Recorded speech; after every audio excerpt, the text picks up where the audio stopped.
Estimado público asistente, muy buenas noches nuevamente.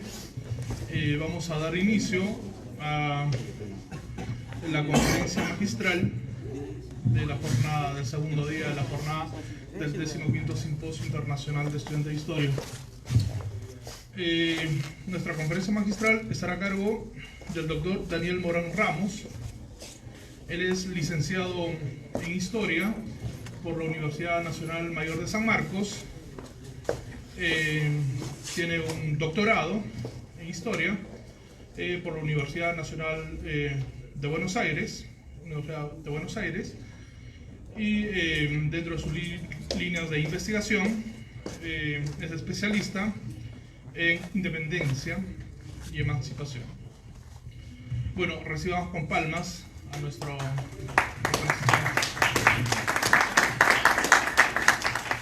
Bien, me voy a poner por acá porque sentarse ahí me veo muy extraño. Miren, gracias por la invitación a Rubén Pachari, a Cristian, a todos los organizadores del simposio, ¿sí? El número 15. Bueno, ustedes pueden ver en la diapositiva el tema que vamos a tocar en estos momentos. Voy a ser exacto, máximo 40 minutos, que es lo que se ha destinado para esta conversación, de cierta manera, que voy a realizar. A contracorriente del Bicentenario, utopías y realidades de la historiografía de la Guerra de Independencia en América Latina. Si bien es cierto, vamos a hablar del caso peruano, pero voy a contar y voy a hacer un paralelo con el caso de el Río de la Plata, o lo que hoy conocemos en Argentina, Santiago, en general Chile, y en cierta manera también una historiografía vinculada a lo que es el Alto Perú, lo que hoy es Bolivia, ¿ok? Entonces, primero ven ustedes una imagen. Esa imagen fue preparada por la Universidad de Ciencias Humanidades. Me acuerdo cuando me hicieron una pequeña entrevista y precisamente ellos hicieron eso, porque el tema de esa pequeña entrevista era precisamente sobre la participación de los sectores populares en la independencia. Y entonces ustedes ven algo en esa, ¿no? Esa máscara, y dentro de esa máscara están los libertadores, pero esos libertadores que tienen que ver con el aspecto militar, de guerra, el aspecto político, las relaciones de poder. Estamos hablando ahora de que cuando se quitan las máscaras, nosotros podemos estar hablando de que no solamente los grandes hombres hacen la historia, sino también el hombre común y corriente, el hombre de los sectores populares, el hombre que conocemos como la plebe, ¿no? Entonces, por allí va la intención de esta historiografía que está revolucionando el estudio de la independencia, ¿ok? Entonces, si bien es cierto, yo me voy a dedicar en la segunda parte a hablar de dos puntos específicos, que es la historia política y la historia cultural, y la otra parte, la historia social o de los sectores populares, con algunos ejemplos, pero voy a hablar de forma general también, en cierta manera, de la historiografía, de la historia económica, por decirlo de una manera, ¿ya? Vamos a seguir avanzando. Bueno, siempre agradecer a las instituciones que hacen posible esto. Primero a la Universidad de Buenos Aires, porque me permitió estar 5 años becado allá, ¿no? Y solamente hacer una cosa: investigar y estudiar nada más, ¿no? Y la beca Roberto Cabe, 2 años más, son 7 años, ¿no? Okay, eso es muy importante, ¿ya? Ahora, y hoy en la Universidad San Ignacio de Loyola, que todas las semanas me da 37 horas a la semana para dedicarme solamente a investigar, nada más, ¿ya? Y también, obviamente, a la Universidad de San Marcos, que ahora también me está entregando algunas horas para poder investigar. Gracias a ellos y también a ustedes por haberme invitado, hemos empezado esta reflexión que vamos a estar acá. Bien, ustedes tienen allí los discursos de la independencia en perspectiva. Siempre nos han dicho que nosotros, si bien es cierto, yo no soy un educador de profesión, pero he aprendido, porque he enseñado desde educación primaria, desde el 4º grado, 5º grado, personal social, he pasado por secundaria, he pasado por academias, he dictado en todo, estoy dictando en el pregrado, he dictado en posgrado, entonces he pasado por todos los niveles, ¿ok? Y también cuando uno es padre también educa también a sus hijos, también he pasado por inicial, digamos, por decirlo así, ¿ya? Entonces vamos a ver 3 citas muy importantes, y vamos a ver si ustedes las adivinan, ¿ya? Tres citas que marcan qué cosa, marcan ese que los educadores llaman hacer pensar, ¿no? Ese, digamos, no decir de forma explícita el tema, ¿no? A pesar de que obviamente los historiadores estamos acostumbrados a eso, ¿no? Primer punto, ustedes pueden ver allí una cita. Esa cita es de un momento histórico muy importante. Es un momento histórico porque el Congreso recientemente disuelto celebró un aniversario más, ¿no? Todos los 20 de septiembre celebra su, ¿no? Porque 20 de septiembre precisamente San Martín deja, ¿qué cosa? Deja el mando en el Congreso Constituyente, ¿no? Del año de 1822. Y precisamente un personaje muy importante señala eso, ¿no? En la parte final, ¿no? Aquellos nos emanciparon del dominador de afuera, vosotros os habéis liberado o libertado del retrógrado de adentro. ¿Quién lo dijo ahí? Discurso presidencial del 20 de septiembre de 1922. Se cumplían el centenario de la instalación del Congreso Constituyente. ¿Quién lo dijo? Augusto Leguía. Vamos a ver otro fragmento, otro momento histórico muy importante. Nuestra primera independencia fue, por eso, una gran conquista histórica inconclusa. En la parte que dice, el pueblo auténtico del Perú en mucho gestó del aliento que hizo posible la liquidación de la colonia, no fue el verdadero beneficiario de la victoria independentista. Por eso que ellos estuvieron diciendo lo siguiente, ¿no? Nosotros, como es una independencia inconclusa, nosotros estamos haciendo la segunda y la verdadera independencia.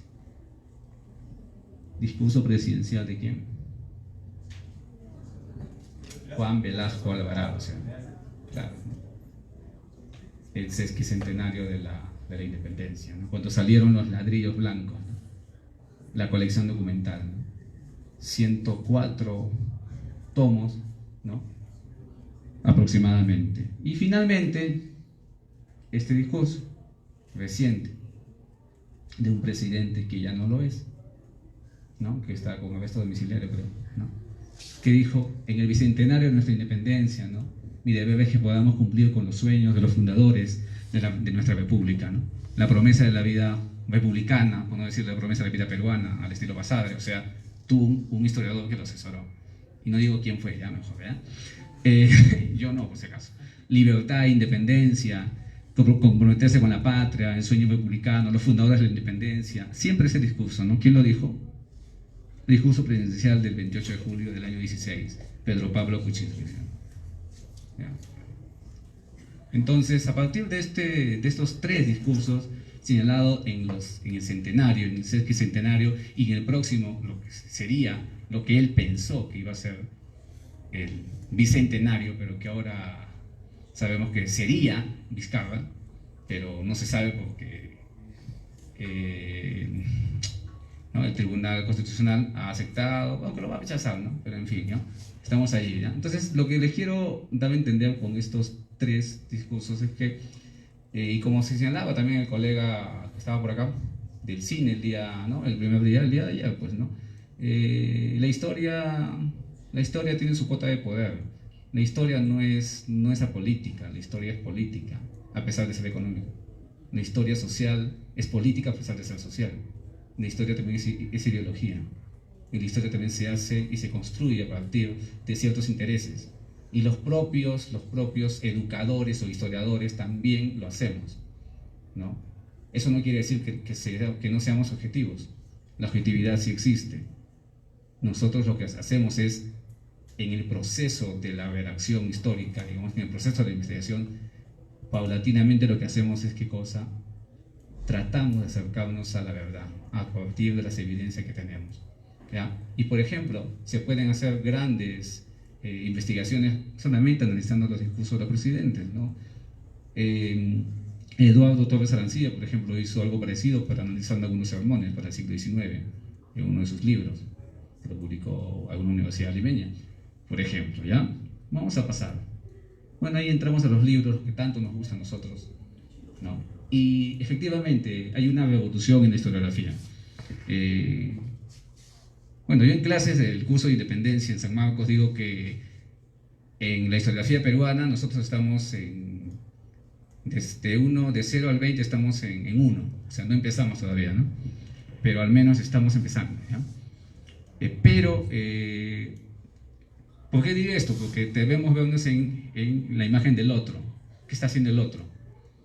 Y si decimos San Marcos está así, imaginemos Villarreal, imaginemos San Agustín, imaginemos Tacna, imaginemos otras universidades como Trujillo. O sea, la investigación es casi inexistente en el sentido de la independencia, ¿ya? Y si existen algunas tesis, son tesis que quedan allí, ¿no? Nada más, en el recuerdo, etc. Entonces tenemos esto, mira, hay una revolución historiográfica y esta revolución historiográfica parte de qué cosa. ¿Pero qué es la historiografía? Porque yo sé que ustedes lo saben, ¿no? Pero más o menos hay que situarnos. La historiografía es, ¿qué cosa? Es lo más, yo considero que es uno de los puntos más importantes que todo historiador tiene que conocer. Por ejemplo, como bien lo afirmaron en la presentación del libro del colega Chaupis, ¿no?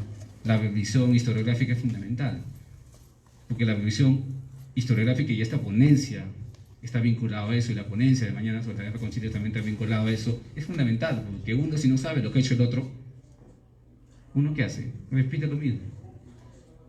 Claro, ¿qué te permite la revisión historiográfica? El estado de la cuestión, ¿ya? La revisión de la literatura, el balance historiográfico. ¿Qué te permite? Te permite saber cuáles son los problemas que se han planteado las personas interesadas en tu tema, en forma particular o en forma general. O sea, el balance te permite también encontrar cuáles son las fuentes que han utilizado. Te permite también ver cuáles son las teorías que han utilizado, los conceptos que han utilizado, el marco teórico, la metodología, las fuentes, de qué manera trabajaron las fuentes, ¿no? Cuáles son los vacíos que ellos han dejado. ¿Te das cuenta? Entonces, si nosotros no hacemos un balance, estamos de repente solamente, porque uno dice, no, la historia se hace con documentos o la historia se hace con fuentes. Sí se hace con fuentes, pero se hace en un primer momento con una reflexión bibliográfica, historiográfica, porque nosotros no somos los primeros que estamos investigando un tema determinado. Yo me he pasado 17 años casi de mi vida investigando el tema de la independencia. Bueno, en forma oficial desde el año 2002 hasta ahora, ¿ya? Y estamos hablando de una historiografía vinculada especialmente al caso de Argentina, de Chile, de Perú y lo que es hoy Bolivia.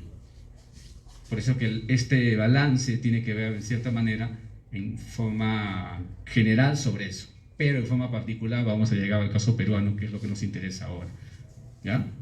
Tienen ustedes un conjunto de libros, algunos quizás son clásicos, ustedes lo conocen, otros no, pero hay una revolución historiográfica y esta revolución, este cambio historiográfico, como hemos dicho, hay un conjunto de historiadores peruanos, extranjeros, latinoamericanos, ¿no? Peruanistas, que están investigando el tema de la independencia y están investigando desde diferentes aristas, desde diferentes perspectivas, porque no se puede hacer todo. O sea, no vas a ver un historiador que hable de la historia política, social, económica, cultural, ideológica, de la educación, de todo. O sea, porque no le va a alcanzar la vida para hacer eso, ¿ya? Salvo algunos que tienen 10 estudiantes de doctorado, que están haciendo 10 tesis de doctorado, y obviamente se nutre de eso, ¿no? Como en países europeos, ¿no? Pero nosotros, en el caso, ¿no?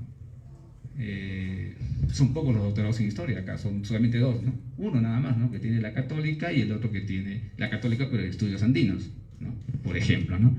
Entonces, si ustedes ven aquí, yo he separado rápidamente, fugazmente, entre historia social, la historia política, la historia económica y la historia cultural. Más o menos ven los libros, el libro Modernidad e Independencia, un libro clásico de François Xavier Garrard, que se publica el año 92, justo para los 500 años de lo que llaman conquista, invasión, encuentro, choque, ya. Ese es tema de otro debate, ¿ya? Pero es un tema que nos marcó, ¿no? Es un trauma, ¿no? Digamos, al estilo de Octel, ¿no? Que nos habla del trauma de la conquista, ¿no? La visión de los vencidos, etc. ¿ya? Entonces, es un tema de historia política, cultural. La utilización de periódicos, de panfletos, ¿no? François Xavier Garrard utiliza el término de opinión pública, las redes de comunicación. Y sí, no está mencionado ahí, pero para el caso francés de la Revolución Francesa, Dardon y Chartier, por ejemplo, trabajan eso. y que yo utilizo como metodología y teoría también para poder analizar a la prensa. ¿Okay? Tenemos ahí en la parte inferior, para el caso peruano, en historia cultural, política cultural, ¿a quién? A Víctor Peralta Ruiz, si no me equivoco sigue en Lima, ¿no? Presentó un último libro aquí en Lima que ha publicado sobre los virreyes, ¿no? Sobre los últimos gobiernos de virreyes al estilo de Timotián, pero Timotián, obviamente, el libro en inglés fue el año 79, ¿no? Con la traducción en el año 2002-2003 del IEP, pero la independencia, ¿no? Y la cultura política es un texto muy importante en donde también una de las fuentes fundamentales de Víctor Peralta Ruiz y a lo largo de sus investigaciones tiene que ver con la prensa, los impresos, los manuscritos, las hojas volantes durante la época de la independencia. En el aspecto económico ven dos libros ahí. Un libro muy importante de Susana Bandieri, una argentina que ha hecho y que el próximo año en Lima se va a desarrollar un congreso de historia económica, que espero que historiadores económicos asistan, no historiadores de historia política que hacen también historia económica, ¿no? Es una cosa media extraña en el Perú, ¿no? Por eso hay especializaciones, ¿no? Y ella ha hecho una buena compilación que es lo más, digamos, casi lo más reciente, ¿ya? Que te habla de un conjunto de relaciones entre la economía, la política fiscal, la política económica en el tiempo de la independencia en América Latina. Es muy importante su texto, que lo publicó Prometeo Libros. En el caso de también un autor muy importante es Heraclio Bonilla, y tienen el libro de las consecuencias de la independencia. No voy a detenerme aquí, solamente estoy mencionando nada más, ¿ya? Porque lo que quiero ver es más o menos los problemas de esta, o cuáles son los temas que ha tocado esta historiografía y que nos debe servir a nosotros para poder reflexionar la parte peruana. Eso es lo que más nos interesa.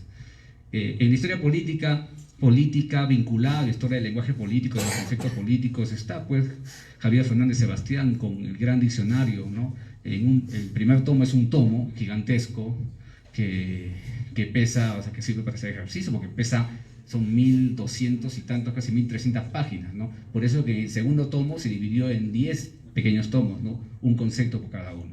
Para el caso peruano, lo vamos a ver más adelante, Cristóbal Jobim y Marcel Velázquez lo han trabajado con voces de la modernidad, ¿no? Han sacado los 20 conceptos que se estudiaron para ese gran diccionario de conceptos políticos que finalmente, para el caso peruano, lo publicó el Fondo del Congreso de la República, ¿no? Tenemos Manuel, que ha estado por Arequipa y que ha estado en San Marcos, en Católica, por todo, ¿no? Por todo el Perú ha estado Manuel presentando varios libros, pero hay un libro muy importante, La Patria no se hizo sola, que también, y tienen la imagen clásica de San Martín, ¿no? Mejor dicho, la independencia limeñista, la independencia, digamos, desde arriba, ¿no? ¿Ya? La independencia clásica, no simbólica, del 28 de julio que nos han enseñado hasta el cansancio en los colegios y, claro, desde personal social, ¿no? Y lo mismo lo dice Gabriel de Meglo, ya que entramos a la historia social. El libro de Abajo Vivo y Bajo Pueblo es el mejor libro, desde mi punto de vista, su tesis doctoral en la UBA, el mejor libro de historia social sobre la época de la independencia e inicios de la República, para el caso argentino, que se ha hecho hasta este momento. Gabriel es así como Antonio Zapata, en el caso peruano, pero Gabriel obviamente trabaja los temas del siglo XIX, ha hecho muchos libros, muchas publicaciones, ha estado en Lima recién el año pasado también, y trabaja el libro, utiliza un poco a Thompson, ¿no? Utiliza un poco la teoría, digamos, marxista, ¿no? En cierta manera, o el marxismo occidental, pero trabaja interesante la historia social que nos plasma, ¿no? Tenemos el libro editado por Heraclio Bonilla, Indios, Negros y Mestizos, que también pueden ver la imagen muy sugestiva, ¿no? para ustedes, ¿no? Seguro que se van a quedar con esa imagen impregnada al día de hoy, que también trabaja diferentes espacios de América Latina. Y finalmente tenemos también de la historia social el gran monumento a la historia social de Eddie Young, ¿no? Sobre la otra rebelión, ¿no? Que marca no solamente la cuestión social, sino la cuestión económica, porque él empieza como un historiador haciendo historia económica, ¿no?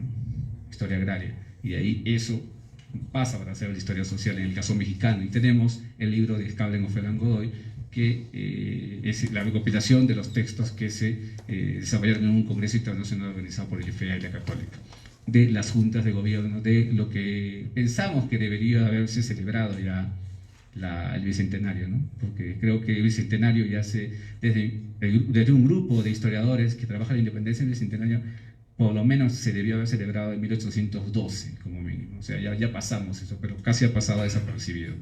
¿Ok? Después, o podría ser también 1814-15 con la rebelión de los Angulo, de lo que los hermanos Angulo, o como ella llama, la Junta de Gobierno, ¿no?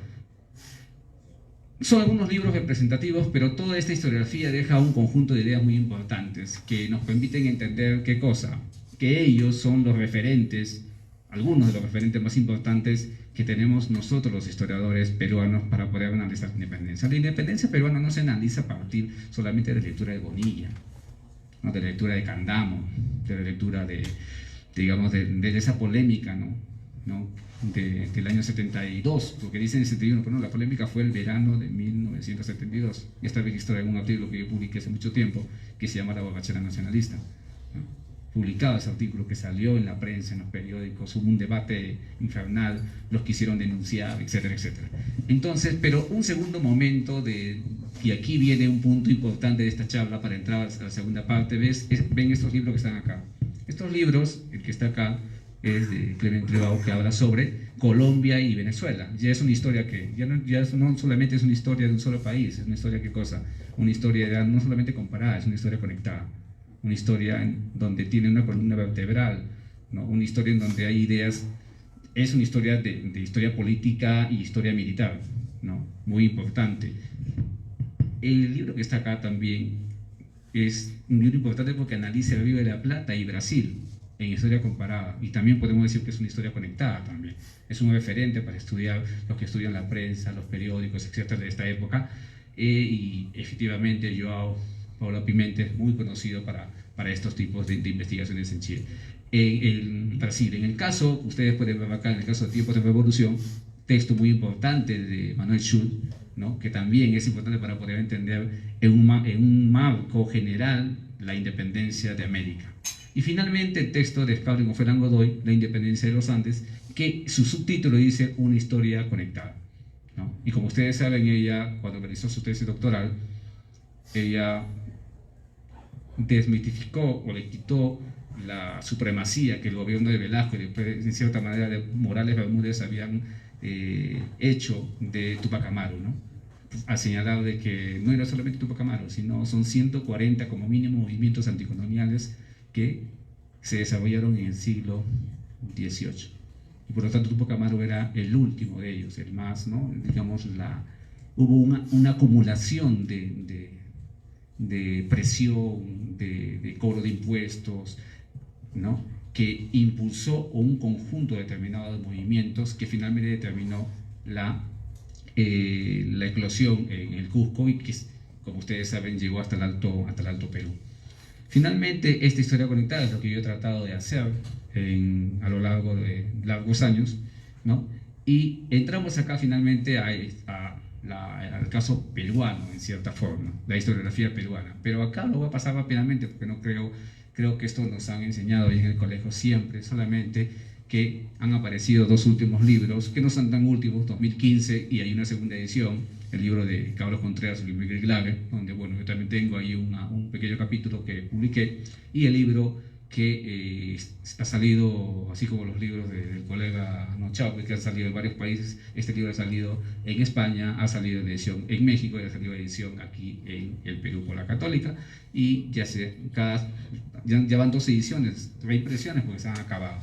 Este libro también tuve la oportunidad de publicar un capítulo, y son, digamos, estos 2 textos son los libros que ustedes deben leer para que puedan tener un balance, digamos, de la historiografía de la independencia hoy. O sea, si ustedes no leen esto, y el docente de historia deberían leer esto, obviamente ambos libros suman más o menos ¿cuánto? Estamos hablando de 150 soles, ¿no? O 160, 140 soles, 130 soles. No es tan accesible, pero bueno, son los textos más importantes, por eso están las bibliotecas, ¿ya? Pero comencemos con esto, la historia oficial. La historia oficial nos dice que todos nosotros, en un momento determinado de la historia, todos dejamos nuestras diferencias sociales, económicas, raciales incluso, y decidimos, no sé, en un momento determinado, algunos dicen Tupac Amaru, otros dicen 1808, con la invasión de Napoleón en España, ¿no? Otros dicen un poco antes, otros con la resistencia, ¿no?, en Vilcabamba, ¿no?, etc. Empezamos, ¿qué cosa? Empezamos el desarrollo de una conciencia. Pablo Macera, precisamente, en 3 etapas en el desarrollo de la conciencia nacional, va a trabajar en cierta manera eso, ¿no? La conciencia, cómo nace la conciencia nacional, a partir del Mercurio peruano, a partir de algunos escritos y a partir de los periódicos de la época de la Corte de Cádiz. Pero esta historia oficial que nos dice, esta historia de que los peruanos conseguimos la independencia, los peruanos participamos de la independencia, los peruanos la deseamos y la hicimos. Eso es lo que normalmente aparece en los textos escolares, y obviamente tenemos el texto que se publicó el año 1992, y esta es una nueva edición de José Agustín de la Puente Candamo, ¿no? Es la historia donde el Perú mestizo es el que hace la independencia, ¿no? El peruano, ¿no? No hay diferencias sociales, o las diferencias sociales se eliminan. ¿Por qué? Porque lo que buscamos es el bien común, ¿no? Bueno, no sé si hasta el día de hoy seguimos buscando eso. Es un ideal, ¿no?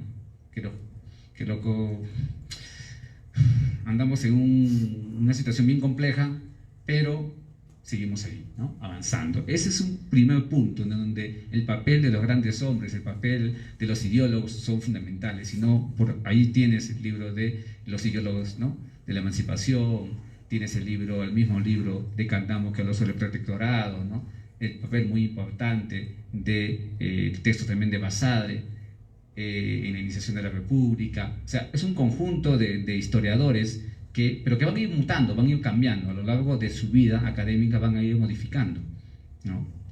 A pesar de que Heraclio Bonilla, en una de las últimas intervenciones, cuando se presentó Marchena, dijo que él no cambiaría ni un ápice ni una palabra de su libro, pero sí ha cambiado, solamente que no lo quiere reconocer, ¿no?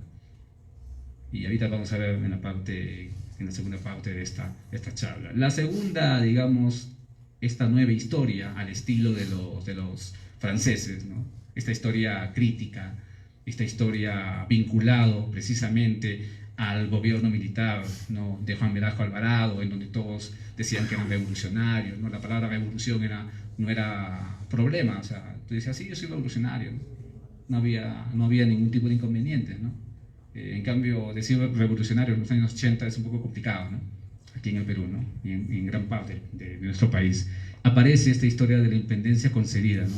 Por eso que allí se escribe precisamente ese texto, el texto importante de Heraclio Bonilla y Karen Spalding sobre, ¿no?, la independencia en el Perú, ¿no?, que es diferente a la independencia del Perú.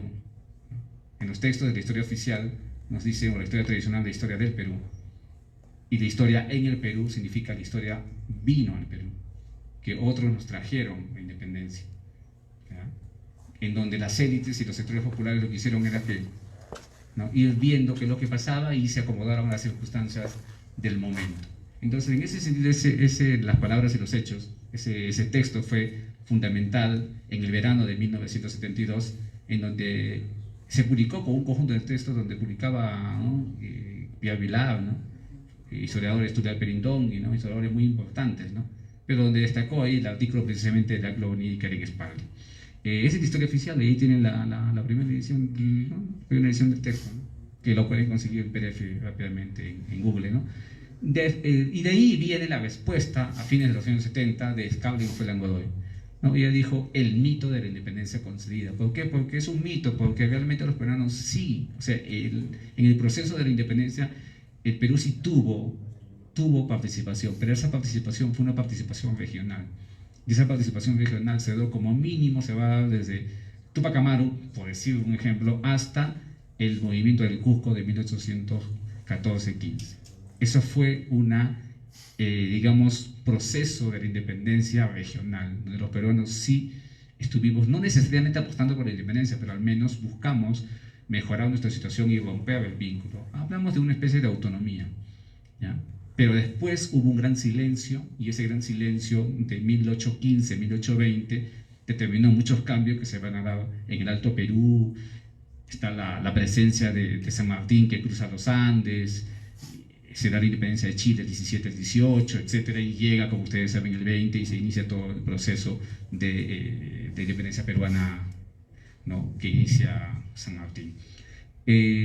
¿Por qué mito? Porque es un mito, ¿por qué? Porque dice, sí, el peruano participa, pero en la segunda parte ya no. ¿Y esa segunda parte cuándo se da? Esa segunda parte se da precisamente con la llegada de los ejércitos libertadores de San Martín y de Bolívar, ¿ya? Entonces por ahí dice, por eso es un mito, o sea, no necesariamente todo lo que dice Heraclio es verdad. Destaca la parte de la historia regional, ¿no? Y aquí hago un paralelo, porque por ese momento se iba a publicar el texto de John Lynch, las revoluciones hispanoamericanas, y Bonilla ya había dicho, antes había dicho lo que después repetiría Lynch, ¿no? Por ejemplo, textos después de Timothy Young que aparecen después, etcétera, ¿ya? Entonces, ese es un tercer punto, y finalmente estamos hablando hoy de una independencia atlántica. Hoy se habla de una independencia atlántica, una independencia que tiene como punto de inicio la crisis de 1808, con influjo de François Xavier Guerra, una independencia fundamentalmente política, cultural, una independencia que la invasión de Napoleón a España marca un gran cambio a nivel de toda esta forma de entender las guerras de independencia. Y a partir de esto surgen estos libros, ¿no? Estos dos libros, que ustedes, 2015, 2017, son los años iniciales de la publicación de estos textos. En estos textos ustedes pueden encontrar una diversidad de temas: social, político, económico, ideológico, etc. Económico en menor medida, pero también lo encuentran. Y pasamos ya a esta revolución reciente, digamos, ¿no? Pasamos al siglo XXI, y como está siendo grabado, seguro que alguno va a decir, pero mi libro no está. No, es que no se puede abarcar todo. Estamos solamente haciendo una muestra de un conjunto de textos, de compilaciones de la independencia, digamos, de la época más reciente. Ustedes pueden ver allí, otra vez aparece Scadlen con el estudio de Abascal, ¿no? Hubo un debate ahí si llamaba contrarrevolución o contrainsurgenta o contraindependencia. O sea, al final no se llegó a un acuerdo. Algunos dijeron que era contrainsurgencia el término, ¿no?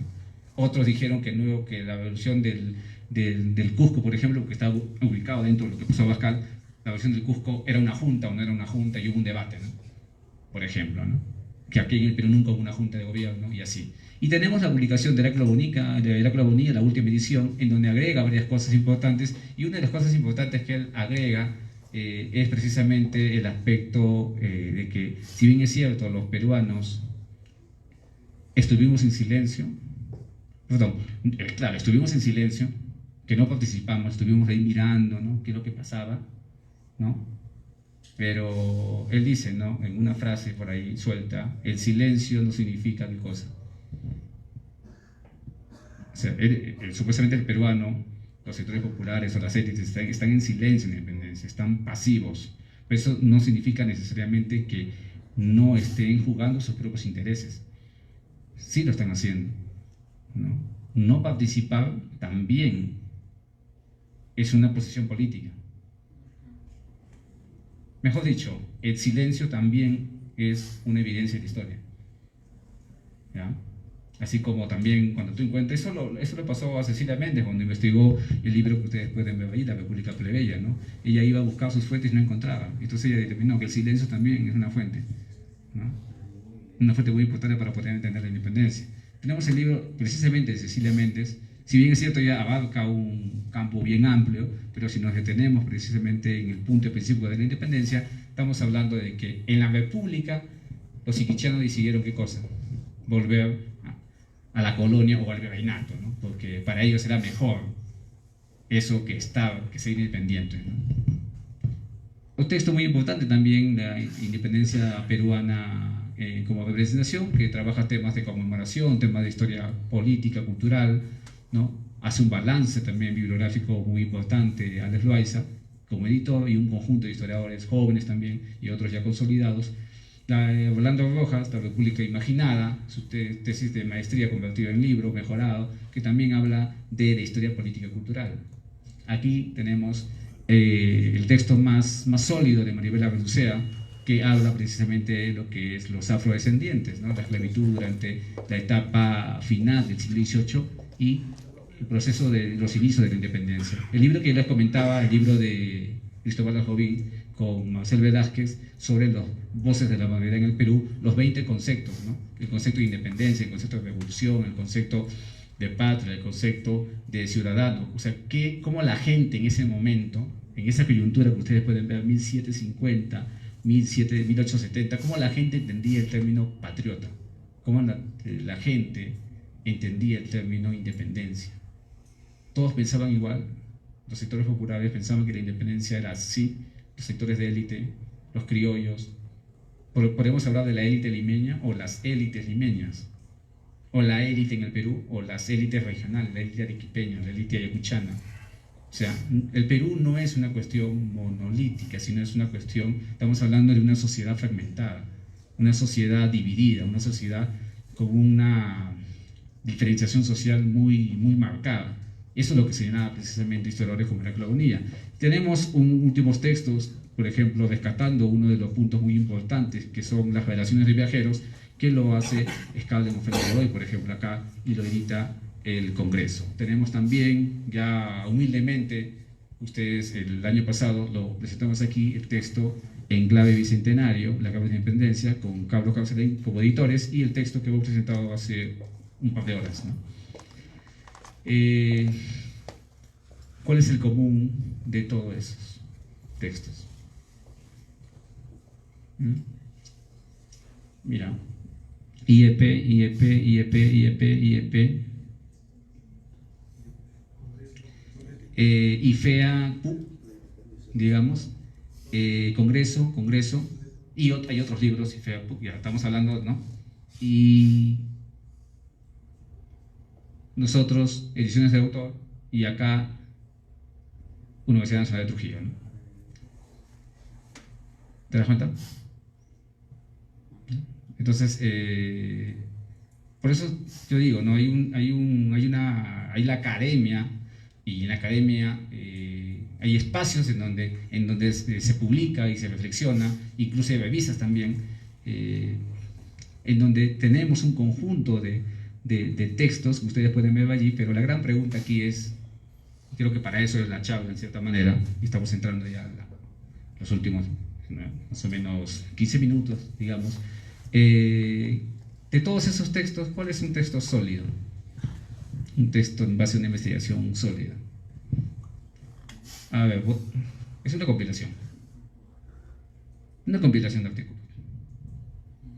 Una investigación de tesis doctoral de los años 90 y convertido en libro ya para el año 2015, si no me equivoco, porque se publicó el 2005 como en inglés, pero ya lo ha mejorado Cecilia Méndez. Una compilación, una tesis de maestría mejorada y convertida. Yo admiro mucho a Balón de Boja porque ha investigado diferentes temas, pero creo que es un aporte, sí, pero me parece que hay que hacer algunos avances en ese punto. Este libro es una consolidación, sí, de la tesis de licenciatura y la tesis de maestría de Maribel. Parece que la historia de género y la historia social está vinculada y confluyen en cierta manera. Hay una influencia teórica, metodológica que ella plasma en este texto. Podemos decir que es un texto sólido, evidentemente sólido, ¿sí? Pero es el resultado de dos tesis, digamos, ¿no? Y la publicación previa de diferentes artículos en revistas del Perú y algunas revistas del extranjero. Compilación de artículos, ¿no?, de conceptos. Compilación de artículos. Yo mismo, compilación de artículos. Compilación de artículos. Señalen ustedes, hay un libro sólido publicado en el Perú sobre la independencia. ¿Sabes cuáles son los libros sólidos? Las tesis de maestría y las tesis doctorales, que se convierten en libros. Bueno, mi tesis de maestría se convirtió en libro, pero no voy a hablar de mí mismo, ¿no? La tesis doctoral de la UBA, el 2021 se debe convertir en un libro, pero tampoco quiero hablar de mí, ¿no? Pero estamos hablando de, existen, sí, en inglés, algunos textos, pero la gran pregunta es, para el Bicentenario, estamos a menos de 2 años del Bicentenario, ¿qué se están haciendo? Se están haciendo, bueno, ese es el esfuerzo que lo estamos haciendo, ¿no? Mejor dicho, todas estas publicaciones, podemos hablar de la existencia de una política, digamos, por decirlo así, académica o historiográfica que está reflexionando está investigando sobre la independencia de manera cohesionada, o sea, está haciendo investigación, está escribiendo un libro, estamos ya acostumbrados a las ediciones, ¿no? O si no, hacemos una introducción y publicamos 100 documentos, ¿no? ¿Es importante eso? Sí, es muy importante. Pero me parece que es importante, pero no nos podemos quedar allí, ¿ya? Quienes habla con 2 colegas más estamos escribiendo un libro sobre los sectores populares, ¿ya? En 5 espacios regionales y Lima también. Pero saldrá de acá un año por lo menos. Pero cuesta un esfuerzo bien grande, ¿no? Estamos recibiendo apoyo de algún fondo concursable, algo, ¿no? Si Concitec, para que escuche, no da fondos concursables para el área de historia, ¿no? Pero dicen que lo van a dar, pero no lo dan. Están para las ciencias duras, ¿no? Para la medicina, ¿no? Y ustedes pueden ver, vente al Concitec, vamos a ver, y van a ver casi todos los TICs, la educación, ¿no? Por ahí pueden ver, ¿ya? Entonces, esa queda un poco la pregunta que vamos a hacer. Yo quiero dividir rápidamente para ir cerrando ya en 2 partes, ¿ya? Ya ahora vamos a, digamos, un resumen de qué cosa, de la historia política y cultural y la historia de los sectores populares. Miren, la historia política y cultural es lo que yo más he trabajado, obviamente, por eso que voy a poner. Primer punto, estamos hablando un poco de los historiadores que han trabajado a la prensa como, o los impresos, o los panfletos, que han circulado por diferentes espacios, lo han trabajado, lo han utilizado como fuente y han publicado artículos, libros, compilaciones, etc. Un primer punto que han llegado en común es lo que ustedes pueden ver en pantalla, ¿no? Que la prensa se convierte en ¿qué cosa? Se convierte en un sujeto y objeto de la investigación. Es muy importante. O sea, la prensa no es una fuente más. Para algunos sí, para algunos es una fuente más, ¿no? Una fuente que complementa los documentos de archivo. Pero hay un conjunto de la historia política y cultural que considera que es la prensa una fuente fundamental para poder entender, por ejemplo, el proceso de independencia, el pensamiento político, el lenguaje político, etc. No solamente eso, sino también que los periódicos tuvieron una función pedagógica política. La educación de las mujeres, la educación del ciudadano, ¿no? La politización de la población. Y eso lo pueden ver Víctor Peralta, Claudia Rosas Lauro, incluso Luis Miguel Glave para el tiempo del siglo XVIII.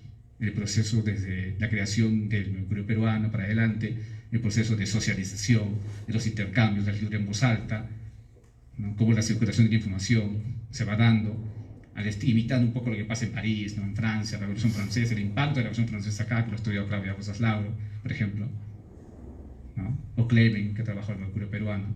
Estamos hablando de esta función, que es uno de los... Y estas mismas ideas se dan también, en cierta manera, en Santiago, en Chile, en la historiografía chilena, en la historiografía argentina, en la historiografía mexicana, también con algunos matices, obviamente, ¿no?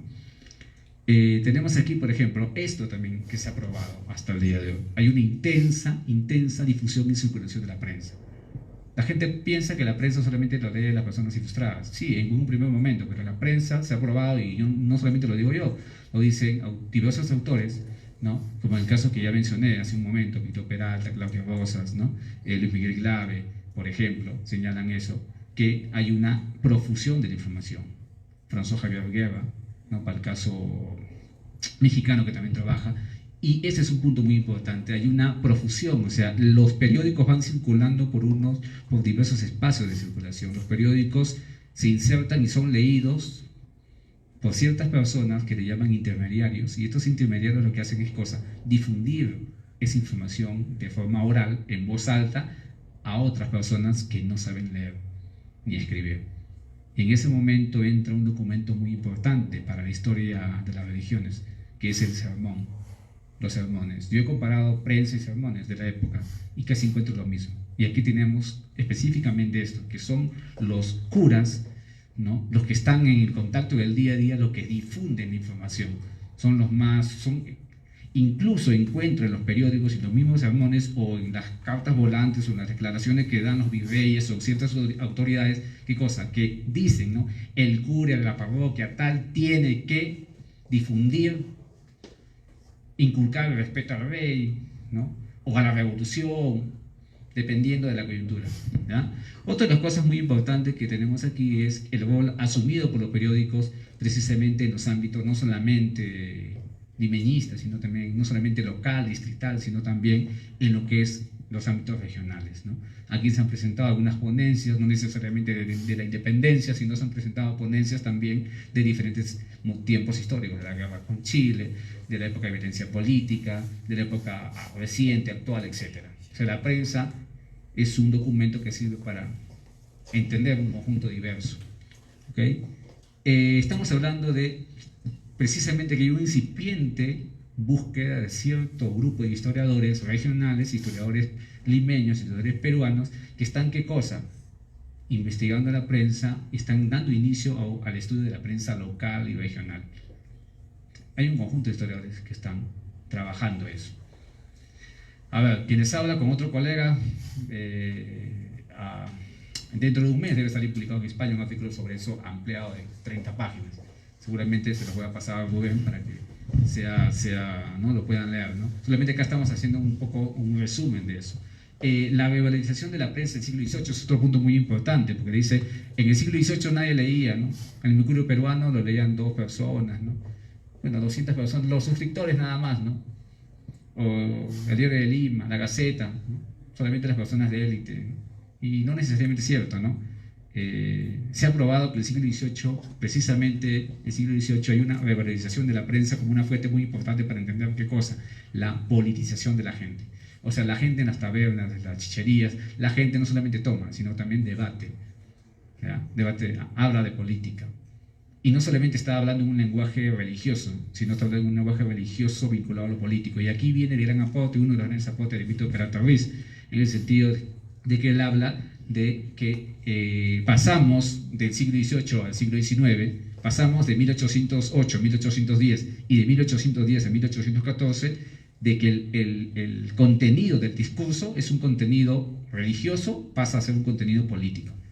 Hasta los sermones tienen un contenido político. Ese es el gran cambio que sucede en esa coyuntura. Los impresos, o lo que yo llamo como la revolución del impreso, va cambiando. Esa revolución del impreso marca un paso de un lenguaje vinculado a la religión, ¿no? A un lenguaje que está vinculado a lo político. Hasta los curas o los religiosos, en los tiempos de la independencia, lo que hacen es hablar de política. Bueno, hasta hoy, ¿no? ¿Ya? Y un punto muy importante es eso, ¿no? La politización de la sociedad. O sea, los periódicos sirven como, ¿para qué? Sirven precisamente para abrirle la mente a la gente. Hoy los periódicos sirven también para callar, ¿no? Callar. Ustedes bien pueden ver el diario La República, un Expreso, pueden ver cómo van, ¿no? El comercio y etc., ¿no? Aquí en Arequipa también bien, a lo largo de la historia, como siempre hay un conflicto de intereses entre los periódicos. Los periódicos, dice, algún historiador dijo, los periódicos sirven para poner y para sacar presidentes, ¿no? Y ministros también, ¿sí? Por ejemplo, ¿no?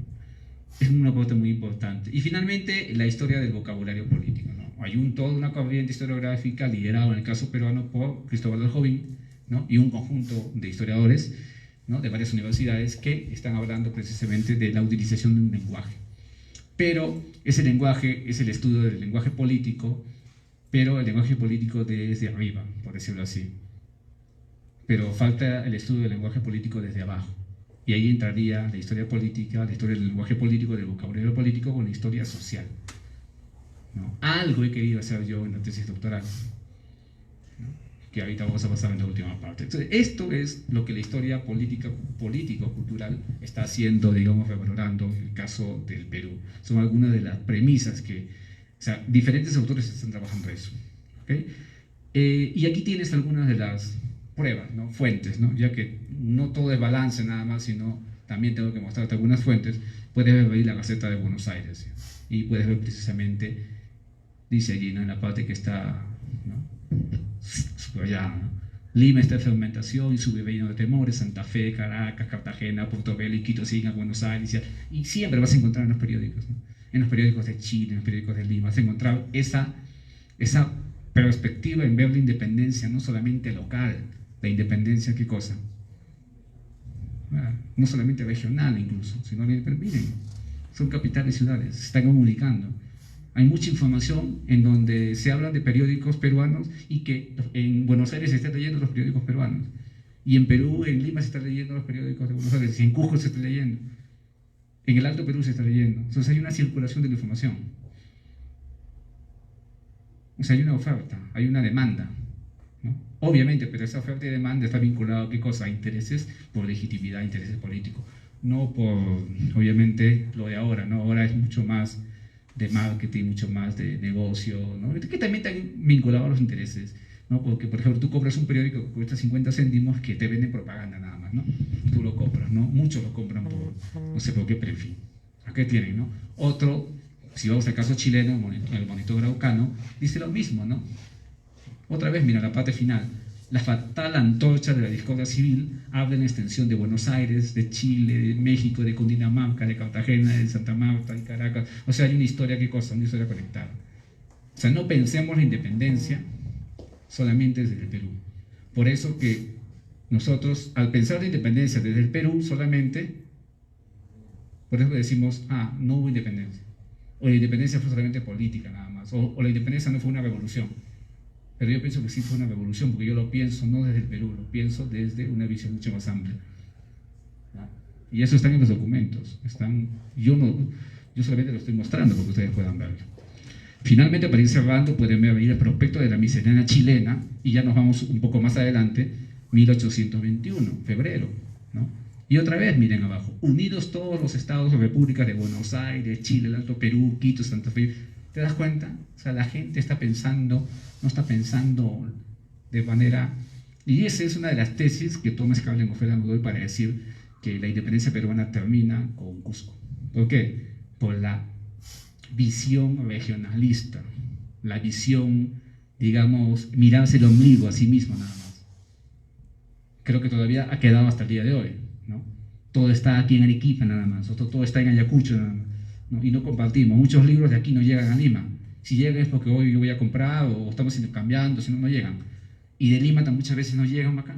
O si llegan acá ya con el doble de precio. Aquí también, en esta época también hay una circulación de libros, ¿no? Y varios profesores de la Católica han trabajado eso, ¿no? Pedro Gigovich ha trabajado, por ejemplo, sobre esta circulación de impresos, de libros entre el siglo XVIII, la colonia e inicios de la Guerra de Independencia. Pero miren, los documentos lo dicen. Algunos, ¿no? O sea, hay una visión mucho más grande. O sea, la independencia es entendida de una visión, de una perspectiva mucho más amplia. Realmente que nosotros lo fragmentamos, no sé, por una cuestión pedagógica, no sé, pero la gente está hablando de algo más grande. Finalmente, este periódico realista, El Depositario, ¿no?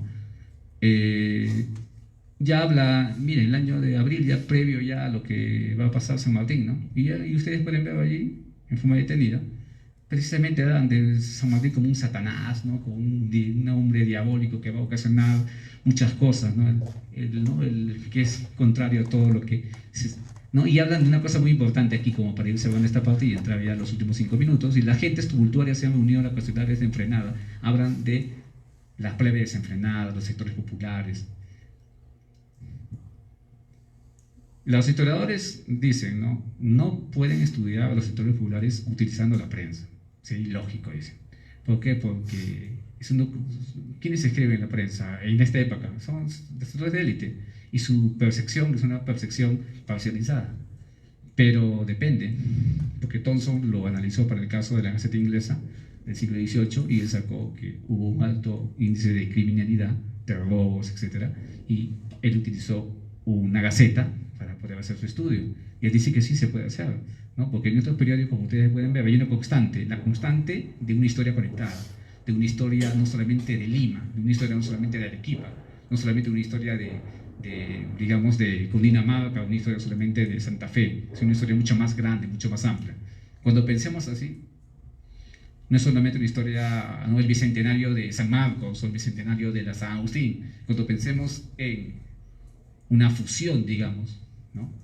Creo que las cosas van a cambiar un poco, ¿no? Finalmente, entre la última parte, como pueden ver ahí, de Pancho Fierro, vinculado a los sectores populares. Algunas ideas para ir cerrando ya. Primero, ¿no? Los sectores populares como agentes de cambios y actores de la revolución. Ha cambiado. La historiografía nos plantea en el siglo XIX que San Martín, Bolívar o los grandes próceres, ideólogos son los que hacen la independencia, el hombre grande, ¿no?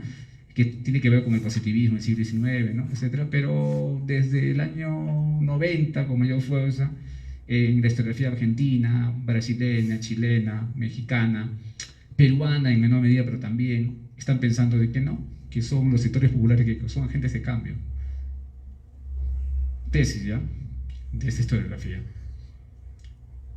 Los sectores populares en el proceso de la guerra, en el proceso de los conflictos, en el proceso del día a día, en el proceso de estar enfrentándose en vivo y en directo y no en el papel, ¿no? Sino uno cómo aprende, uno cómo reacciona en el terreno. En ese terreno uno va aprendiendo a negociar, dice la historiografía en general, va a negociar la intervención en la... O sea, los propios sectores populares van aprendiendo de que ellos son capaces de ganar ciertas cosas. De esa relación vertical, en donde ellos están abajo y los jefes militares están arriba, ellos van aprendiendo de que en un momento determinado de la historia, en un momento de conflicto, de guerra, ¿qué sucede? Ellos pueden encontrar una relación vertical. Y en esa relación vertical, ¿qué hacen ellos? Van a negociar la intervención en la revolución. Por eso ustedes pueden encontrar, ¿qué cosas? Sectores populares de un lado y de otro lado. Unos por imposición y otros porque quieren luchar. ¿Pero por qué quieren luchar? Por sus intereses, porque ellos también tienen sus propios intereses, ¿no? Si no, no tendríamos hoy día los movimientos sociales, Tía María, Conga, ¿no? Por ejemplo, Chile, ¿no? Ahora que no, el socialismo del siglo XXI vuelve otra vez, ¿no? La carga, por ejemplo. Todos dicen, ¿no? Ya había muerto, ¿no? Y ahora vuelven, ¿no? El caso boliviano, argentino, que han ganado, ¿no?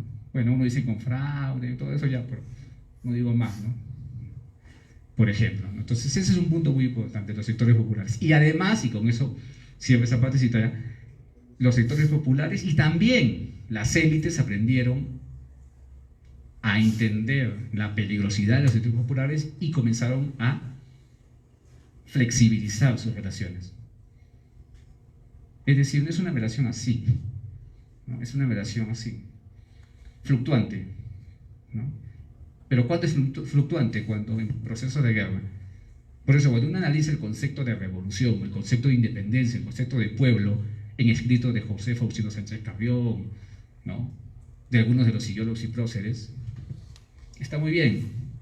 Pero yo, por ejemplo, lo analizo, ¿dónde? Lo analizo a partir de una coyuntura de guerra, a partir de la batalla de Tucumán, de Salta. Ayohuma, Viluma, Sipe. O sea, ¿qué están diciendo los actores en ese preciso momento que se desarrolla un conflicto? Porque ahí es donde la gente comienza a soltar sus demonios, ¿sí? A ver sus intereses. Por eso Basadre decía para la guerra con Chile que es una especie de radiografía de la historia, ¿no? De Perú, ¿no? Por ejemplo. O sea, la época de crisis, las épocas de guerra, nos ofrecen cuáles son los intereses reales que tiene cada grupo, ¿no? Y parece que la independencia también es un proceso en ese sentido, ¿ya? Un segundo punto es, otra vez, las fuentes judiciales. El historiador de los sectores populares recurre a las fuentes judiciales. Ahí tienes Carlos Aguirre, la misma Maribela Brucea, Alberto Flores Galindo, y diversos historiadores también que han recurrido a las fuentes judiciales para poder sustentar sus tesis. Bueno, Jesús Cosomalón quiso contradecir un poco y se fue al archivo obispal y trató de ver no solamente el conflicto, sino las amistades, ¿no? O sea, las relaciones de parentesco, matrimonios, ¿no? Entre diferentes, ¿no? Interraciales, ¿no? Por ejemplo, quiso tratar, pero no necesariamente eso era el común denominador, ¿no? Otros dijeron que el común denominador era el conflicto. Ahí está Tony Colín y Carlos Lazo, por ejemplo, ¿no? El mismo Alberto Flores Galindo, etc. ¿no? Entonces, esa recurrencia a las fuentes judiciales. Pero, desde mi punto de vista, sí es muy importante, pero también existen los sermones, también existen los panfletos, los pasquines, ustedes están, ¿no? Aquí en Arequipa conocen la rebelión de los pasquines, también tenemos a los periódicos, los impresos, los estudios en voz alta, etc. Para ir ya casi cerrando, la utopía de una sociedad monolítica. Este es un punto que ha venido tocando todos. O sea, nosotros debemos dejar de pensar en la sociedad colonial o virreinal, porque aquí entramos el recientemente fallecido Fausto Alvarado, que él decía, no es colonia, sino es virreinato, ¿no? Y hizo su tesis, ¿no? Sobre eso. en la Pablo de la Vida, bueno, precisamente en España. Toda esta sociedad, o sea, la sociedad virreinal es una sociedad fragmentada, es una sociedad en donde no existen, dentro de los mismos sectores populares existen divergencias, dentro de los mismos indígenas existen divergencias, dentro de los mismos negros. Bueno, ahora la historiografía dice afrodescendiente, pero en ese momento no existe el término, ¿no? Pero ya, llamémosla afrodescendiente, también hay diferencias. Hoy hay diferencias. En la carrera de historia de la universidad aquí, de la UNSA, en un salón hay diferencias. No todos piensan igual. En San Marcos pasa lo mismo. Entre los docentes también. Y ahí surge la palabra interculturalidad, ¿no? Entender al otro, ¿no? Para ser, ¿no? Para, ¿no? Uno se, ¿no? Entendemos al otro para, ¿no? Para poder entendernos a nosotros mismos, ¿no? Y no implantar algo. Eso ya los antropólogos trabajan mejor, ¿no? Pero que también se puede hacer antropología histórica, ¿no? Por ejemplo, ¿no? Y creo que John Murray lo hizo para épocas más tempranas, ¿ya? Entonces, hay que recordar eso de una utopía, de una sociedad monolítica, no existe. Incluso en las propias élites tampoco existe. O sea, hay una élite cusqueña fragmentada y dividida, hay una élite o élites arequipeñas también fragmentadas. Y Víctor Condori creo que lo ha señalado repetidamente, y otros historiadores de aquí también. O sea, durante la guerra con Chile, Rubén, aquí también Daniel Parodi, también José, seguro que también, ¿no? Hay diferentes tipos, ¿no? En el norte, los del norte y los del sur están peleando, por ejemplo, ¿no? Hay grito de Montán, ¿no? Las divisiones, en la Confederación Perú-Boliviana también. Si bien estamos hablando de independencia, pero esto es una... Y eso precisamente es el subtítulo del último libro que hemos publicado, Cambios y Permanencias, ¿no? Los presidentes cambian, pero ¿qué permanece? El poder ejecutivo, ¿no? Claro, entonces, ellos pasan, pero ¿qué queda? La corrupción, ¿sí? Por ejemplo, ¿no? ¿Qué queda? El racismo, la discriminación. Esas son las permanencias. Y el historiador estudia esas permanencias y también los cambios. Y eso también se puede ver desde la época de la independencia. Finalmente, los rostros y los voces de los otros, negros, esclavos, milicianos en la independencia. Los llamados, y aquí tomo los términos que ha trabajado muy bien Gabriel de Meglio, los que le mencionaba para el caso argentino, Raúl Franklin, Sara Mata, Beatriz Bragoni, ¿no? Y un conjunto de historiadores que se atrevieron en el 2009-10, se escribieron a escribir un libro sobre los sectores populares en Argentina. Y ellos afirmaban que los argentinos tenían su pasado de esclavos, pues, ¿no? Su pasado colonial, pero para ellos la colonia no existe, ¿sí? Para ellos su historia empieza con la Revolución de Mayo, el 25 de mayo. Y por eso que tú en todos los libros de la historia general de Argentina, la historia antes de la Revolución de Mayo es un capítulo. Y desde la Revolución de Mayo para adelante son 500 páginas. ¿Ya? Entonces hay un punto muy importante allí para ver, se atrevieron a escribir y el libro fue censurado. Y el libro no circuló. El gobierno de la ciudad, y que era Macri precisamente, el gobernador, ¿no? Lo que es el alcalde, ¿no? ¿Ya? Después es presidente ahora, y ahora ya se va el 10 de diciembre, ingresa otra vez el Partido Peronista, la confluencia, ¿no? Ya no sabemos qué es, porque es una mezcla de todo, ¿no? Y nosotros lo estamos viviendo con la izquierda, ¿no? Acá en el Perú, en estas próximas elecciones, y en él llama, ¿no? Plebe, bajo pueblo, chusma, canalla, incluso dentro de estos sectores populares existen los comerciantes, dentro de estos sectores populares las mujeres, dentro de estos sectores populares existen los españoles empobrecidos, blancos, pero no tienen plata. También entra eso, los comerciantes también, como les había dicho. Entonces, construye un conjunto, y ese conjunto de etiquetas, de conceptos, ¿no? Se enmarca de lo que él llama Viva el Bajo Pueblo, ¿no? Para el caso. Y eso mismo se puede aplicar, yo lo he aplicado en la tesis doctoral, todo un capítulo de más de 70 páginas, que ustedes las pueden consultar libre en el repositorio de la Universidad de Buenos Aires, sobre este concepto, ¿no? Sobre el concepto de darle visibilidad a estos sectores populares, ¿no? No solamente hablar de Tupac Amaru, Miquel Bastida, María Parra de Bellido, sino que hay otras y otros, ¿no? Así como en la historiografía existen historiadores ¿no? que no son visibles o no nos permiten, igual en la historia también. Ese es lo que estamos buscando. Finalmente termino con esto. Ellas también pudieron, ¿no? Es uno de los puntos que la historiografía de las lecturas populares o la historia social está buscando valorar. Lo que le llamaban en esta época el bello sexo, el sexo débil. Si hay y aquí creo que Claudia Rosas Lauro, Sara Beatriz Guardia,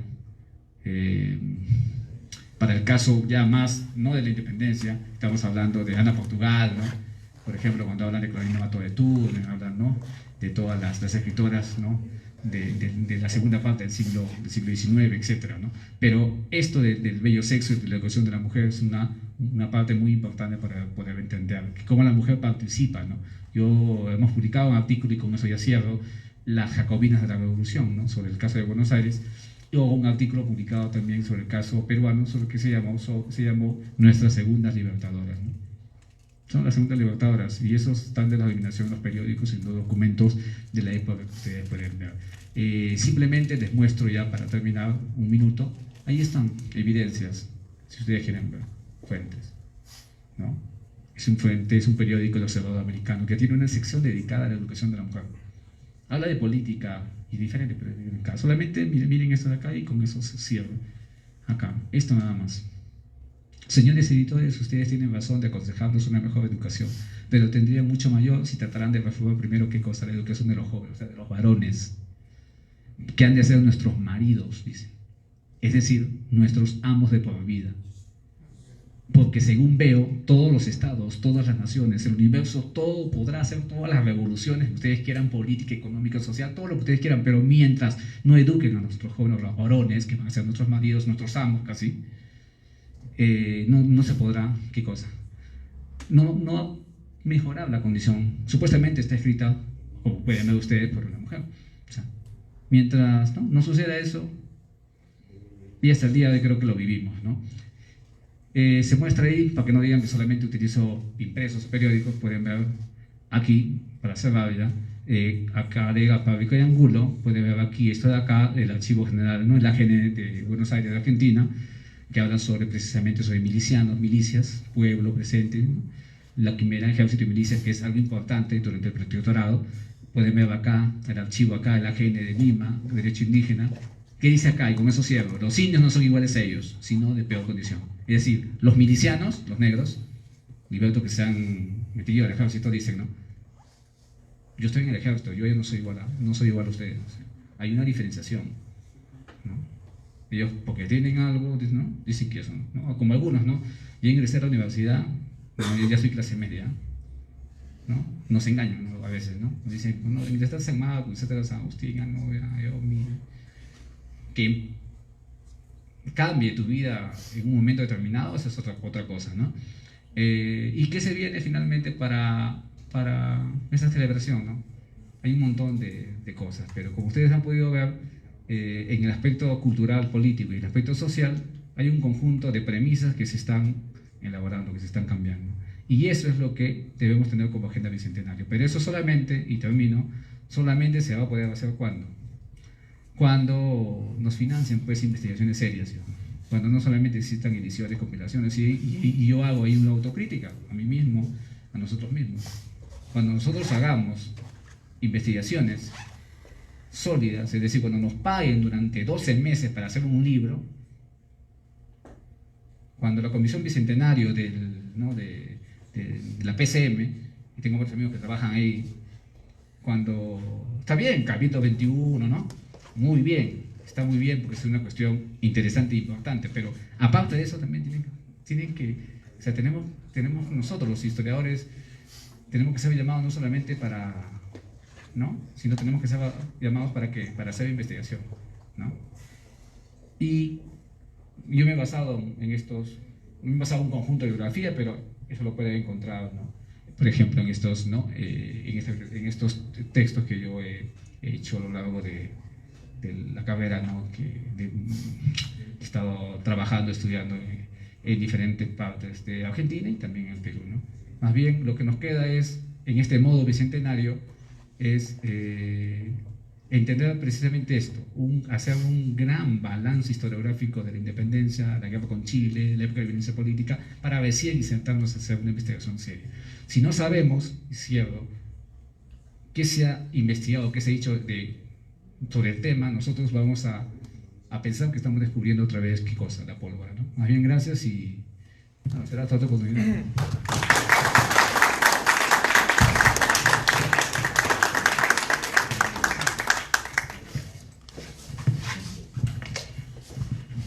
Bueno, a nombre de la comisión organizadora, agradecemos la conferencia magistral del profesor Morán, titulada a contracorriente del Bicentenario, utopías y realidades de la historiografía de las guerras de independencia en América Latina. Nuevamente pido un fuerte voto de aplauso.